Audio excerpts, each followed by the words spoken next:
Boa noite. Hoje a gente vai trabalhar, então, com a primeira parte das lesões melanocíticas malignas. E sempre aquela pergunta, né? O que são as melanocíticas malignas? Basicamente, é melanoma. Existe uma única variante que é separada, que é névoa azul maligno, que é uma situação extremamente rara e discutível, mas que ela vai ter um prognóstico semelhante ao melanoma cutâneo. Não existem variações entre melanoma cutâneo e mesmo a classificação dita histogenética, vocês vão ver que ela é extremamente discutível, né? Então, a gente vai ver alguns pontos gerais a respeito do melanoma. Eu acho que pelo menos nós vamos fazer em 2 aulas. Então, critérios gerais, a gente tinha trabalhado nos critérios gerais para avaliação das lesões melanocíticas benignas, mas eu vou enfatizar de novo, né, alguns aspectos em que a gente trabalha com arquitetura, forma, perfil e silhueta. Lembrar que os nervos congênitos, melanocíticos congênitos, os nervos adquiridos, né, esses nervos comuns, a gente não chama de ordinário, mas seriam esses comuns, e os melanomas têm uma tendência de apresentação no sentido horizontal, paralelo à junção dermal epidérmica, e o nervo azul tem uma tendência a ser verticalizada, especialmente aquela variante celular que gosta de hipoderma, né? E lembrar que hipoderma não é uma coisa muito comum de ser habitada por melanócito benigno, né? Situações benignas. A grande exceção são os nervos azuis celulares.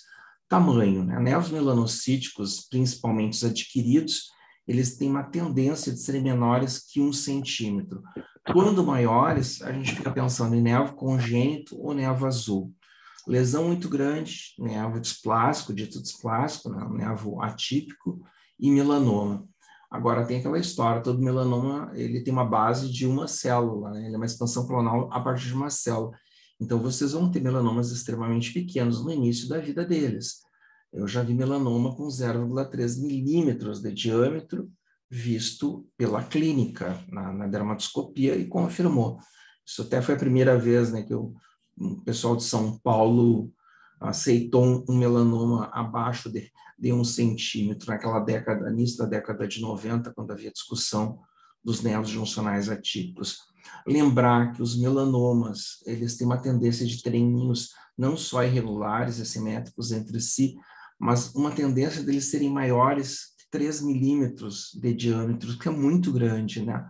Geralmente os nervos, eles têm lesões menores, por volta no máximo de 1 milímetro. E eles têm formação de ninhos e tecas na base dérmica, que é uma coisa que não se deve ter. A teca, ela faz parte da maturação, ela só deve se exibir na junção ou próximo da junção. Simetria. As lesões benignas são simétricas em geral, e as lesões malignas, né, o melanoma, geralmente ele é assimétrico. Raramente, situações de névoa azul, névoa de Spitz, névoa penetrante profundo, que é uma variante do névoa azul celular, eles podem ser ligeiramente assimétricos, mas eles têm umas bordas, um padrão mais arredondado quando visível. Lembrar uma coisa, né? Melanoma nodular tem um crescimento expansivo muito rápido e eles tendem a serem bastante simétricos, né? Também é importante localização, topografia de cicatriz umbilical e áreas de dobras, as lesões tendem a serem assimétricas. Borda de lesão, benigno, tem uma borda redonda e suave, geralmente nítida, né? Especialmente o componente juncional, exceto para o nervo de Spitz, lembra? Ele tem as bordas irregulares, especuladas, formando ângulos agudos ou retos, mas extremamente bem demarcados. Já o melanoma tem bordas de arquitetura infiltrativa, irregulares e pouco nítidas. E aí tem aquelas coisas estranhas, né? Das lesões melanocíticas, que são as pegadinhas. E as lesões benignas, em geral, tem componente dérmico infiltrativo na base, enquanto que as lesões malignas têm padrão que a gente chama de pushing borders. As bordas profundas dérmicas, na base dérmica, quanto mais longe da junção, tendem a serem redondas e aquele aspecto soft, né? Aquele aspecto suave. Então, ele é a inversão do que a gente aprende nas lesões epiteliais, por exemplo. Borda do ninho na junção, são marcadas, arredondadas, ovaladas nos nervos melanocíticos, sempre privilegiando a ponta da papila, com raras exceções, que é a famosa bola de Natal. Isso vale, inclusive, para o nervo de Spitz, que vai apresentar aquele fenômeno de fenda circunjacente característica, que é o tal do cupping, né? O melanoma, na junção, no epiderma, ele tem bordas apagadas, difíceis de delimitar, irregulares, formação de ângulos agudos com espículas, só que diferente do Spitz, elas não são bem demarcadas e com aquele padrão de não ponta de papila, mas tendendo a subir em direção à granular. Então, a lesão benigna é na ponta para baixo, bola de Natal, enquanto que a lesão maligna, ela ascende em direção à granular, é a bola de gás. Tá? Essa diferença é o balão de gás. A lesão melanocítica tem como circunscrição lateral. Uma lesão que tem melanócitos isolados, com extensão lateral, que vai além do ninho juncional, chamado último, né, o derradeiro, ele tem um favorecimento para melanoma. Os nervos melanocíticos, mesmo o nervo de Spitz e mesmo o nervo de Clark, eles tendem a ter o que a gente chama de ninho duro na borda, né? Um ninho extremamente bem demarcado, uma circunscrição lateral juncional bem nítida. Mitoses no terço inferior, especialmente múltiplas e agrupadas, o famoso cluster, favorecem melanoma, né? Maturação favorece nervo melanocítico. Cuidado, nervos melanocíticos podem não ter maturação evidente, é uma coisa que acontece naquele nervo de células A invertidas, as células que estão invertidas, em que ele tem uma aparente falha de maturação, e que os motivos até hoje não foram descobertos, enquanto que, eventualmente, alguns melanomas, especialmente os melanomas chamados de nevoide ou de desvio mínimo, podem apresentar maturação. Proliferação pagetoide nas áreas laterais juncionais restritas, as tais ombreiras, indicia o melanoma. Quando a gente compara ninhos e células isoladas na junção, nervos comuns, a predominância de ninhos sem evidência de mitose juncional. Melanoma tanto faz, pode ter ninho, pode ter célula isolada, pode ter qualquer padrão citológico, inclusive células de padrão usual, comportadinhas, podem ser irregulares, atípicas, pleomórficas, monomórficas, e pode ter mitose. Problemas: crianças, nervos recorrentes, situações inflamatórias e células da linhagem queratinocítica podem exibir mitose. E, às vezes, no meio de uma confusão, vocês podem achar que estão vendo uma mitose e é no queratinócito, não no melanócito. Tá? Então, cuidado. E, às vezes, imunomarcação pode ajudar nisso. Formação de ninhos, né? Os nervos melanocíticos, com exceção do grupo nervo azul, geralmente o ninho vai se encontrar restrito ao terço superior, junção terço superior do derma. Abaixo, eles vão ficando cada vez mais isolados, primeiramente cordonais ou trabeculares, lembrando a trabécula hepática, até na base chegarem às células isoladas com aquele padrão disperso e infiltrativo. Ninhos na profundidade, especialmente ninhos muito regulares na silhueta, na forma e no diâmetro, favorecem melanoma. Lembrar que para prova, não para a vida, melanoma in situ, espalhamento superficial, vai fazer ninhos irregulares, de padrão nitidamente pagetoide, com a dispersão de células isoladas ou ninhos em direção à camada granular, balão de gás. Ninhos regulares, muito bonitinhos, não é uma coisa de prova, não é didático. Isso vale só para a vida real e deixa para o dermatopatologista, que até ele vai apanhar muitas vezes. Infiltrados inflamatórios assimétricos, diferente do nervo halo, em que vocês têm infiltrados simétricos e de padrão parecendo interface liquenoide, na verdade ele é mais gordinho que uma interface, eles têm uma tendência, né, de aparecer mais em melanoma, então favorecem. E lembrar que presença de plasmócito evidente favorece melanoma. Plasmócito não gosta de lesão benigna. Tá? É a mesma coisa que neutrófilo. Neutrófilo denota ou ulceração ou necrose de coagulação. Presença de neutrófilo intranevo, ou ele está muito traumatizado, levou uma topada naquele nevo, que acontece às vezes em extremidade, ou não é um nevo, né? É um melanoma.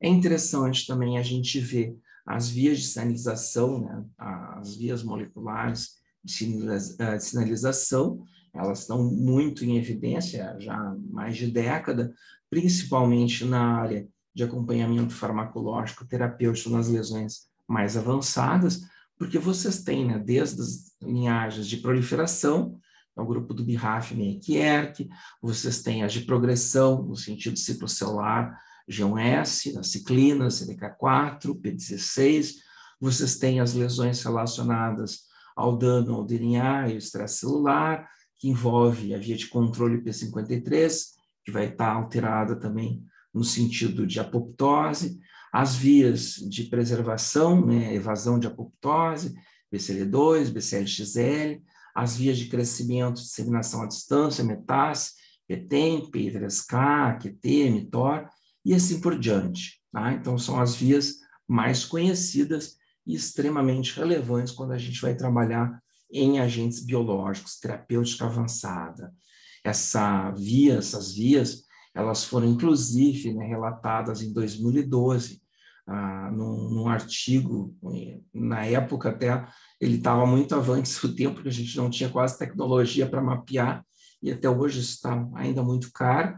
Ele fez uma classificação em que a gente tem, né, os tipos 1 relacionados ao grupo do BRAF, 2 ao CKIT, 3 ao GNAC, 4 NRAS, 5 MITF, as formas como eles podem ser diagnosticados, sequência de alvo, imunistoquímica, que obviamente é o mais barato, e os inibidores, que ainda estavam, né, numa lista geral, com exceção do CKIT, que a gente já tinha o Gleevec, que é o segundo biológico em ação.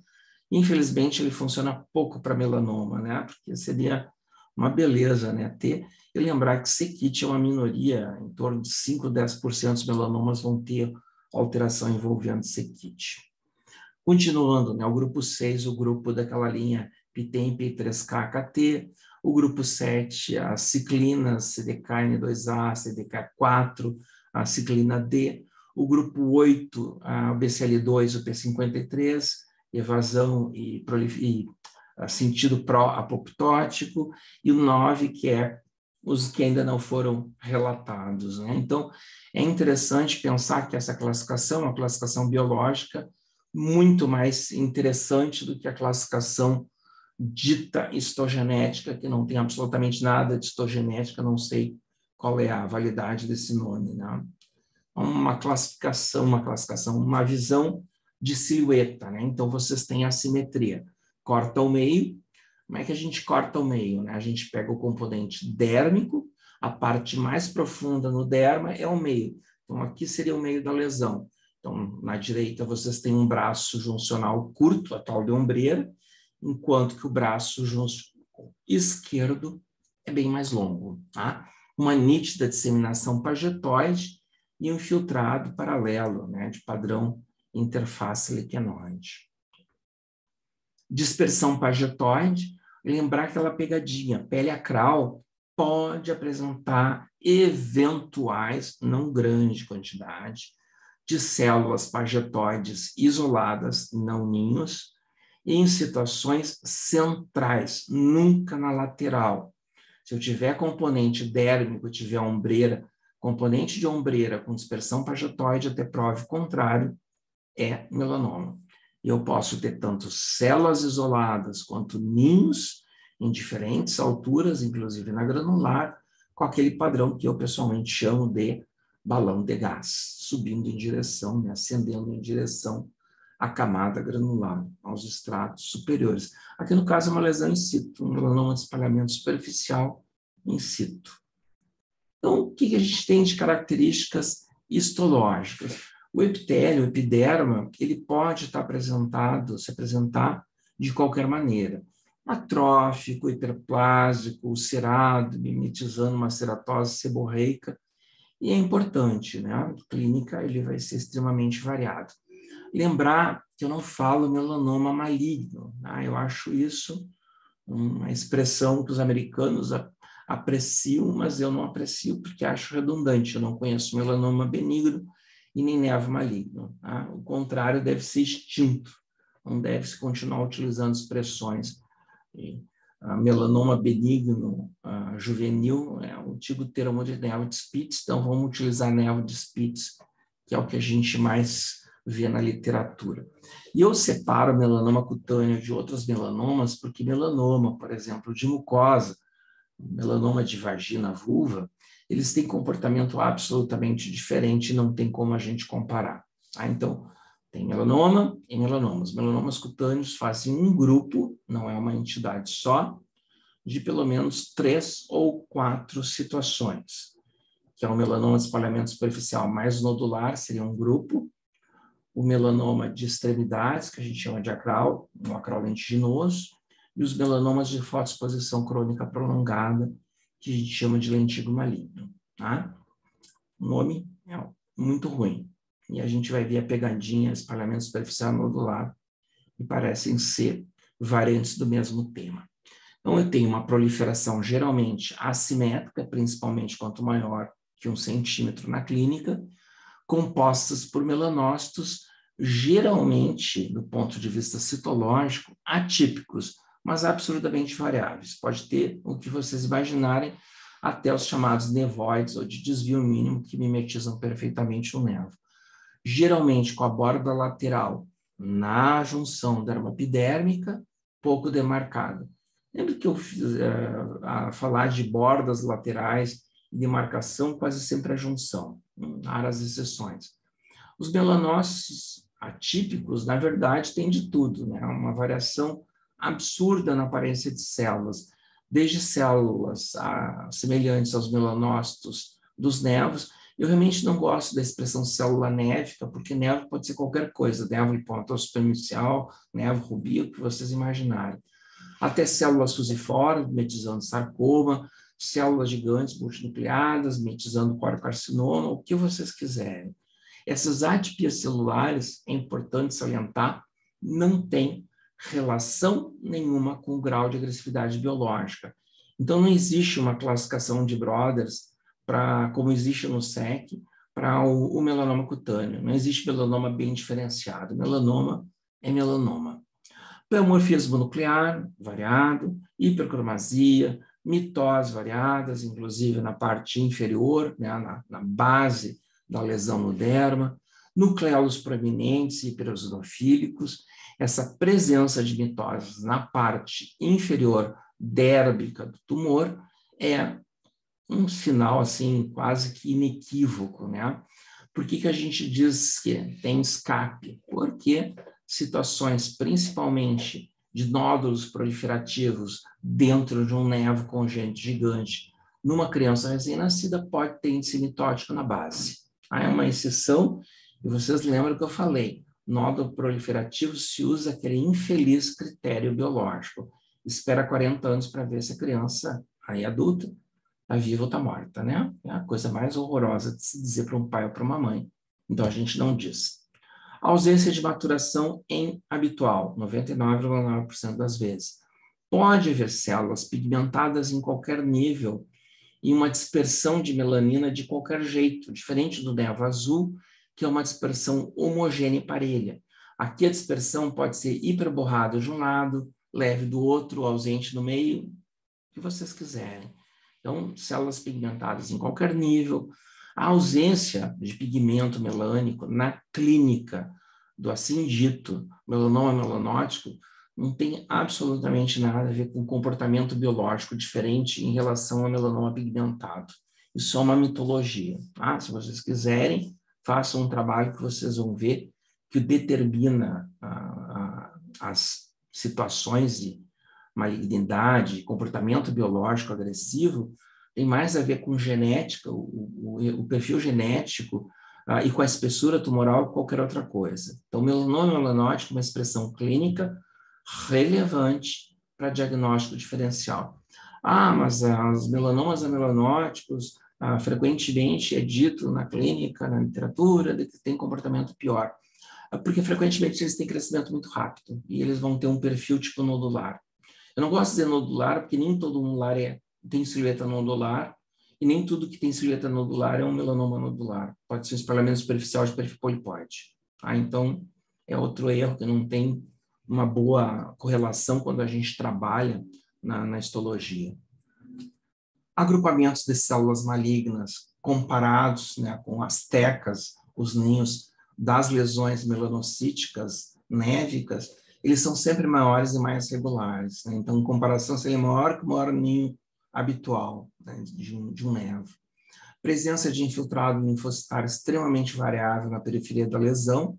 Eventualmente, o infiltrado pode ser um padrão interface liquenoide e chama a atenção a presença de plasmócito. Inclusive, pode-se fazer coloração com CD20 na imunohistoquímica para assim, evidenciar com uma maior facilidade.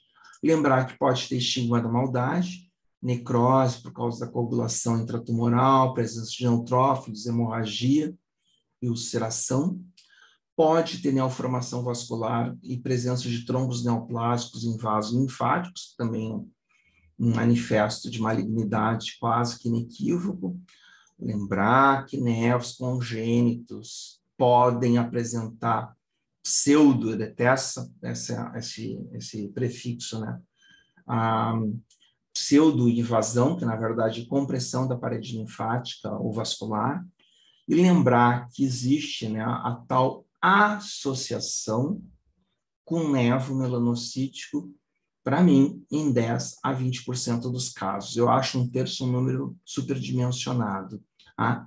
Esse risco é, obviamente, maior nos nevos melanocíticos congênitos gigantes, em que, segundo a literatura, chega em torno de 1 a 6%, apesar que há números maiores, e a maioria dos casos de melanoma ocorre de novo, ou seja, desde a princípio eles são malignos. Tá?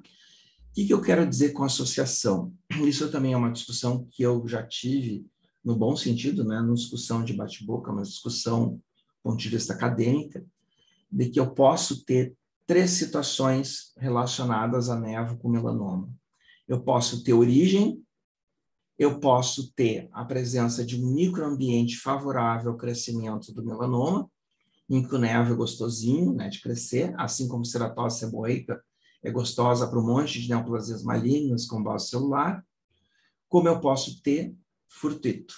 É pegar um dardo, jogar num paciente pendurado na parede e acertar num nevo melanocítico. Vocês não vão fazer isso porque vocês vão ser presos. Tá? Então, a chance de eles se encontrarem pode ser simplesmente por acaso. Essas 3 situações, elas ocorrem de fato, mas eu não tenho como separar histologicamente. Morfologicamente, elas vão aparecer a mesma coisa. Então, eu prefiro pessoalmente a palavra associação, porque eu não sei o que está ocorrendo de fato. Tá? E eu prefiro confessar a ignorância do que manifestar a fantasia mitológica, aleatória, delusional. Uma fenotiazina funciona muito bem. Eu gosto de mostrar heróis e vilões, né? Nesse caso aqui é um herói, Alexander Breslow, faleceu já há bastante tempo, né? Aqui o motivo do infarto dele, né?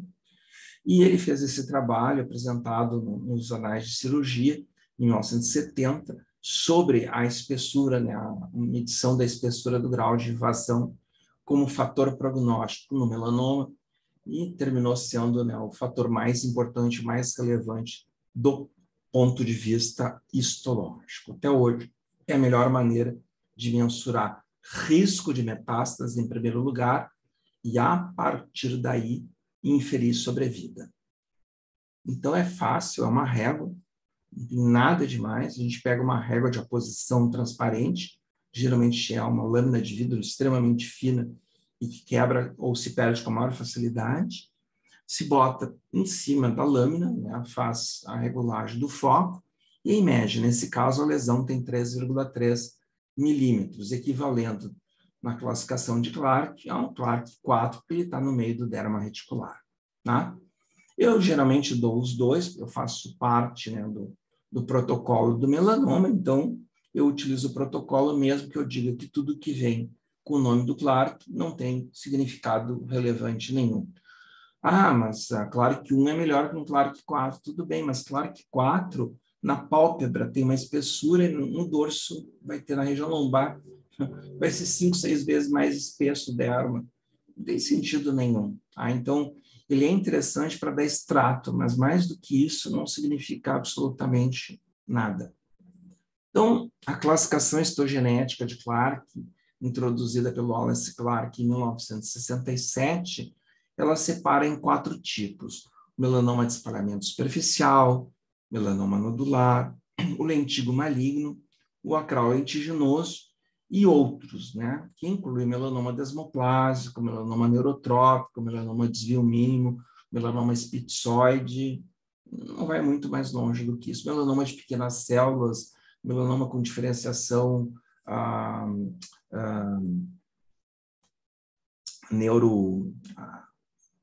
com diferenciação para tumores tipo Merkel, né? Então, tem algumas coisas para esse lado, né? Eles ficam em cima do muro e dependem muito de imunomarcação. A classificação, do ponto de vista histogenético, é uma classificação basicamente clínica. Quando o Clark fez, ele não se baseou em nenhum critério histológico.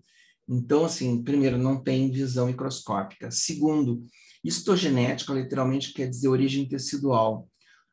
Que eu saiba, todo melanócito é derivado de neurocrista, e no melanoma eles vêm da junção, com exceção dos neurotrópicos mesodérmicos desmoplásticos, que vêm de baía nervosa. Eu realmente não sei o que ele quer dizer com histogenético. E de uma maneira bem simplória, eu posso, assim, ensinar para vocês essa classificação em 10 segundos. Então, assim, nodular formanódulo, lentigo maligno e área de fotodano crônico, acral lentiginoso é pele de extremidade, 80% que sobra é espalhamento superficial, e acabou. Tá? É assim que funciona. 99% vocês vão acertar utilizando essa visão assim absurdamente simples a ponto de ser simplória. Do ponto de vista histológico, principalmente as pessoas ali, o David Elder, que trabalhou no livro do Lever, depois que já tinha falecido, ele deu algumas pistas. Então, são esses critérios que eu utilizo. Não tem muita gente que fala, pelo menos na década de 90, quando eu iniciei. Então, como é que eu faço critério diagnóstico diferencial? O espalhamento superficial, ele vai ter uma disseminação horizontal, pagetoide, radial, intraepitelial, juncional, além do componente dérmico, 3 cones à distância. Então, se eu tiver um componente dérmico e tiver 1, 2, 3 cones ocupados ou mais, eu chamo ele de espalhamento superficial. Tá? Se eu tiver uma lesão com menos de 3 cones ou sem componente juncional lateral, eu vou chamar ele de nodular, a despeito de ele ser nodular ou não. Tá? Se ele ocorrer com um padrão em área, um fotodano crônico, na histologia, eu vou chamar de lentigo maligno. Se ele ocorrer em pele espessa, ou aparelho unguial, acral lentiginoso. Elas não têm uma lógica muito boa. E o Wallace Clark, né, ele em vida falou exatamente isso, que essa classificação não tem significado estatístico nenhum.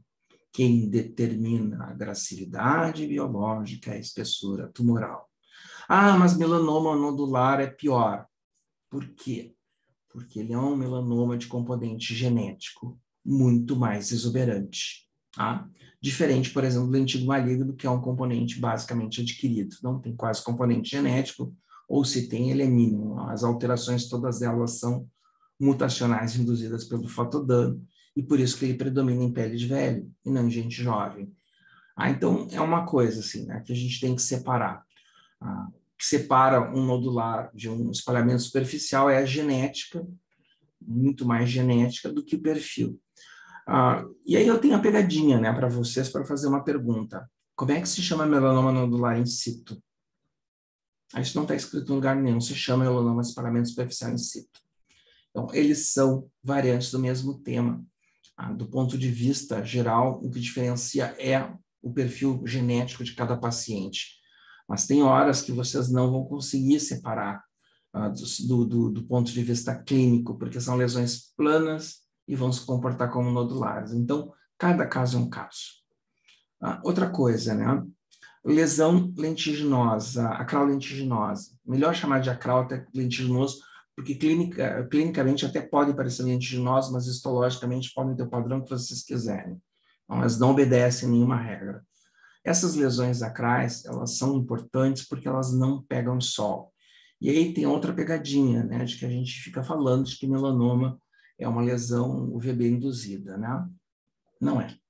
Ela tem componente importante, tem um papel importante nas lesões não palmo-plantares, aparelho umbial. Não, a gente não teria melanoma em mucosa também. Então, cuidado, as coisas são bem complicadas nesse grupo assim, de entendimento de fisiopatologia, porque a gente não tem assim, elementos suficientes para trabalhar do ponto de vista microscópico. Então, tem muito chute. Aí, quando os trabalhos vão fazer avaliação, jogam tudo numa mesma caixa. Não pode, tem que separar essas coisas. Não se pode agrupar eles como se melanoma fosse uma coisa. Melanoma é uma série de neoplasias agrupada com pouco sentido, do ponto de vista biológico. No futuro vão achar muito engraçado a forma como a gente classificava as lesões, né? Para horror dos pacientes. Por isso tem melanoma ruim, tem melanoma malvado, tem melanoma agressivo, tem melanoma menos agressivo, por causa de todas essas variações que ainda a gente não conseguiu transformar num quadro histológico, prognóstico mais adequado e mais fácil de trabalhar. Mas muita gente na oncologia percebe essa diferença, assim, de maneira gritante. Cuidar sempre aquelas situações melanocíticas que apresentarem estigma da maldade. Ulceração no TED, no TEP, é melanoma. Inflamação, presença de plasmócito favorece melanoma. Infiltrado de interface liquenoide é comum de ocorrer no névoalo. Lesões assimétricas, inclusive inflamação assimétrica, favorece melanoma. Mitoses na base é aspecto mais sugestivo de melanoma. E mesmo assim, temos os nervos congênitos gigantes nos nodos proliferativos. Padrão multifocal, satélitose, favorece melanoma. Dispersão pagetoide da ombreira, favorece melanoma. Então, aqui vocês têm o Clark 1, né, a classificação estratigráfica, né, um nível chamado nível de Clark. Clark 1, um Clark, aqui no caso, já pegando a altura do plexo superficial, é um 3. Um Clark no meio do derma reticular, em qualquer nível do derma, é considerado 4. E pegando hipodermo além, é um Clark 5. Né? Não existe nada além de 5. Aqui vocês têm a presença de componente epidérmico, uma dispersão pagetoide, um ninho pequenininho, um ninho menor ainda, e embaixo tem um componente, um padrão, né, de invasão dérmica. Então, ele vai ficar 2. Aí, quando vocês forem olhar 2, existem os 2 radiais e os 2 verticais. Então, como é que a gente separa 2A, 2B? Né? As lesões radiais, elas têm, no máximo, 3 agrupamentos ou ninhos dérmicos, sem evidência de mitose. Se tiver mitose ou mais de 3 ninhos, a gente vai dizer que ele é já vertical. Na prática, isso aí assim, depende do número de cortes, do aprofundamento, de sorte estatística do corte. Então, eu realmente acho assim, muito sem significado. Acho que a espessura continua sendo mais importante do que ficar, literalmente, principalmente para quem é novo, perdendo tempo com essas coisas que são altamente discutíveis, mesmo há 30 anos, quando o Clark ainda era vivo. Fatores prognósticos importantes de a gente apresentar, né, no laudo. O índice de Breslow, a espessura tumoral, isoladamente é o fator mais importante para prognóstico de metástases e inferir a partir daí a sobrevida. Aí ele não é direto com a sobrevida. Índice mitótico, que é avaliado em 10 campos de 400 aumentos, 10 da ocular e 40 da objetiva, né, perfazem 400 aumentos, e 10 campos equivalem a 1 milímetro quadrado. Só cuidado que os americanos eles usam a ocular de 12, então eles não fazem 1 milímetro quadrado, eles fazem uma coisa um pouco menor. Ulceração, né? Sempre que tiver uma lesão ulcerada, especialmente quanto maior que 3 milímetros, Isso piora o prognóstico. De onde que surgiu esse número mágico? Surgiu, ninguém sabe, assim, um congresso foi contado e as pessoas levaram. Mas se sabe que lesões abaixo de 3 milímetros podem ser por trauma. Acima de 3 milímetros favorece necrose de coagulação pela expansão tumoral muito rápida. Regressão espontânea, ela piora o prognóstico, mas para ser relevante, ela tem que ser acima de 75% da área tumoral. É muita coisa. A maioria das lesões não chega nem perto disso. Então, muitas vezes, eu digo presença de regressão espontânea não relevante, nem quantifico, não vale a pena. Presença de metástase para linfonodos, diretamente ligado à sobrevida. Marcadores de progressão tumoral não entraram nenhum ainda em uso. Eu gostaria de que se usasse KM67 ao invés de simitótico, que é muito mais refinado. E outros incluem hipermensão perineural, piora prognóstico, invasão linfática, piora prognóstico, satelitose, comprometimento de limites cirúrgicos, perfil polipóide numa lesão de espalhamento superficial, todas elas são de pior prognóstico. Já os infiltrados linfocitários, especialmente o intratumoral, parece estar relacionado com melhor prognóstico, porque seria sinal de vigilância imunológica. Então, vocês têm aqui invasão linfática, bem óbvio. Aqui em cima também o mesmo vaso trombosado. Uma invasão vascular de uma artéria, que é uma coisa absurda. A gente vê muito isso em lesão acral, né? Acral lentiginoso faz isso. Uma permeação perineural, um padrão fuso celular numa lesão desmoplásica ou neurotrópica, está aqui porque é o nome neurotrópico. E uma lesão absurda, apesar que eu já vi algumas horrendas iguais a essa, uma lesão de dorso ulcerada, né? Francamente, ulcerada na clínica chegou ao pior dos mundos em termos prognósticos. Essa é a classificação uterina, não vou entrar em detalhe, porque ela muda de tempos em tempos. Essa aqui é a versão de 2009, já tem atualizadas, que é trabalhada pelo grupo do Bausch, lá no MD Anderson, só para dar uma visão, para vocês terem, mas deem uma olhada, porque cobram isso em prova, tanto o TED quanto o TEP. E a gente tem o laudo padronizado, que no Brasil é dado pela SBP. Existe um manual de laudo padronizado, que eu acho interessante de ser utilizado, porque ele dá uma visão unificada, né? Ela é feita sempre com o grupo de patologia, geralmente no Congresso Nacional de Melanoma, Conferência Nacional de Melanoma, ou num dos congressos brasileiros de patologia, né? Um deles sempre é revisado. Então, se dá melanoma eucutâneo, nacional está escrito maligno, para mim não tem sentido, de espalhamento superficial, classificação, no laudo eles dão o tamanho, né? 2,5 centímetros de diâmetro. Eu coloco isso na macroscopia, não tenho tendência de colocar isso no laudo. Localizado no terço inferior da perna esquerda, que eu também não utilizo, não ulcerado. Nível 3, nos laudos, ele está em romano, eu escrevo em arábico, porque eu acho mais fácil de ler com rapidez. Muitas vezes 13,2, uma tacada rápida, pode ser confundido.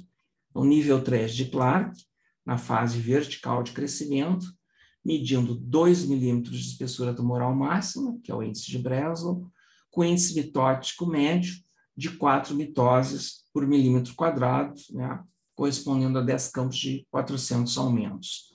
Presença de infiltrado linfocitário evidente, é mais importante dizer que ele é evidente ou não evidente que quantificar.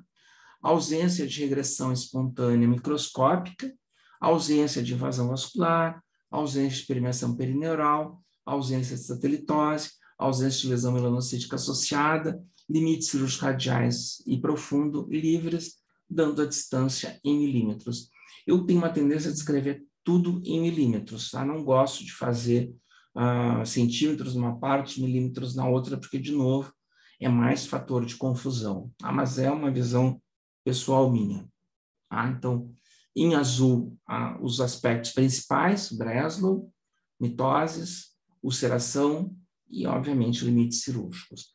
Esse material, essa tabela, é do pessoal do MD Anderson, lá do grupo do Bausch, que eu tirei do livro do Bausch, em que vocês veem que alguns fatores de melhor prognóstico incluem a espessura menor que 1 milímetro, e é uma coisa curiosa que invasão ou não invasão não é tão relevante quanto a espessura, e o fato de ultrapassar a zona da membrana basal não é pior prognóstico, eles vão pareando e se tornam muito parecidos, esses microinvasores, né? Apesar que não existe esse termo. A ausência de ulceração é uma coisa que é quase engraçada, que é baixo índice mitótico, né? Então, a pergunta que a gente sempre faz em conferências, em encontros de melanoma é: o que quer dizer com baixa? Baixa é zero. Então, escreve zero de uma vez, não fica fazendo firula. E é interessante quando a gente vê a avaliação da sobrevida para 5 anos, né? Vocês têm as lesões menores com milímetro não ulceradas, com 95% de sobrevida em 5 anos. Bom, quer dizer que lesão in situ pode matar? Não, é porque foi mal avaliada.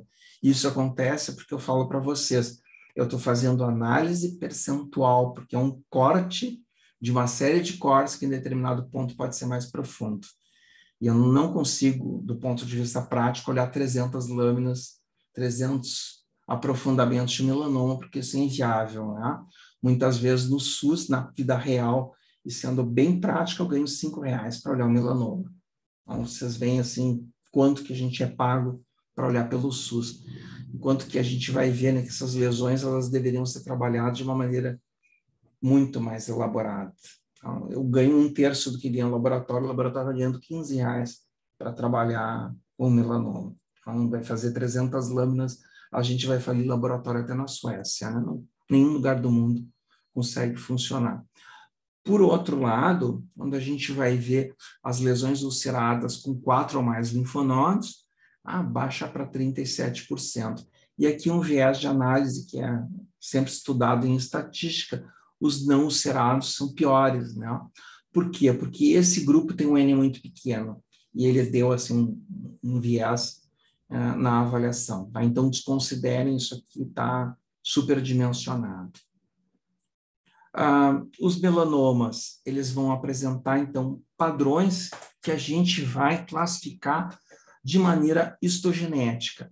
Eu vou deixar isso para a aula que vem. Então, na próxima aula, a gente vai ver os padrões histológicos, como é que a gente faz o diagnóstico. Porque, assim, apesar da minha crítica pessoal a essa classificação, eu não sou o único, várias pessoas têm a mesma visão que eu tenho, eu acho que ela ainda é útil. Por quê? Porque é muito diferente do ponto de vista biológico uma lesão fotoexposta de uma lesão de sola. Elas não têm nenhuma relação biológica, a não ser que começam em melanócitos, mas o pontapé inicial é completamente diferente. Então, eu acho interessante. E há uma expressão que a gente usa muito no laboratório, que mesmo relógio parado, 2 vezes por dia, da hora certa, né? Então, por menos competente que seja, de vez em quando tu acerta, né? E eu acho que o Clark, ele nessa classificação, ele está como relógio parado. Ela pode ser furada, mas eventualmente ela tem coisas interessantes. Então, eu não acho que ela deve ser totalmente abandonada, eu acho que ela pode ser melhorada. Tudo pode ser melhorado e evolução é importante.